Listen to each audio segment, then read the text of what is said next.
As you create content, you may find that certain information such as syllabi, rubrics, or mathematical data appear most organized when presented in rows and columns as a simple table. Rather than using the spacebar or tab key to align content, Word and PowerPoint have built-in tools that allow you to create a table that is not only structured, but also accessible. We'll take a look at how to create a new table in both Word and PowerPoint. In Word, select the Insert tab and select Table. Hover over the squares to see a preview of the table and simply click when you've reached the desired number of columns and rows. Alternatively, if you'd rather enter the number of columns and rows, select Insert Table. Next, we'll give the table a title using the caption feature. Hover the mouse over the table and a plus sign appears above the table's upper left corner. Right-click the plus sign and select Insert Caption. The table's title should describe the table's content. Select OK, and our title appears above the table. Now we'll identify the header row.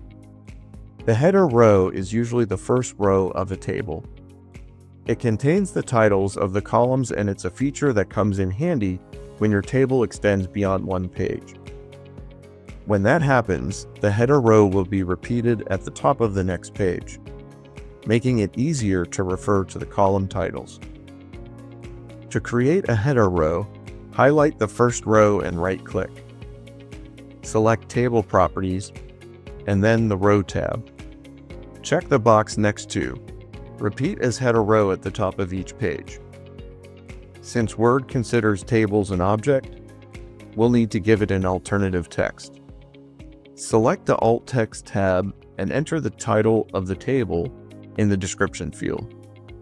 We will enter a summary for the data represented in the table and the number of columns and rows. Next, we'll need to ensure that none of the rows break across pages. That will be helpful if the table reaches the bottom of the page. The last row will move to the top of the next page, if needed, instead of breaking between two pages. Hover the mouse over the table, right-click the plus sign, and select Table Properties. If it's not already selected, select the Row tab and uncheck the box next to Allow Row to break across pages, then close the dialog box. Our table is accessible and ready for information to be entered. As you enter information, you can create a new row by placing the cursor in the last cell and pressing Tab. To delete a row, highlight it, right-click, select Delete Rows. Avoid blank, merging, or splitting cells. Keeping the table as simple as possible will ensure that it is accessible. When you need to create a table in PowerPoint, many of the steps will feel familiar. We'll start with the New slide and select the Insert Table command. In the dialog box, you are able to enter the number of columns and rows for your table. Then click OK. When you create a table in PowerPoint, PowerPoint creates a header row by default. We can see this by selecting the Design tab and locating the Table Style options. A check appears next to Header Row, so we'll leave the default selection. This table is accessible and ready for content.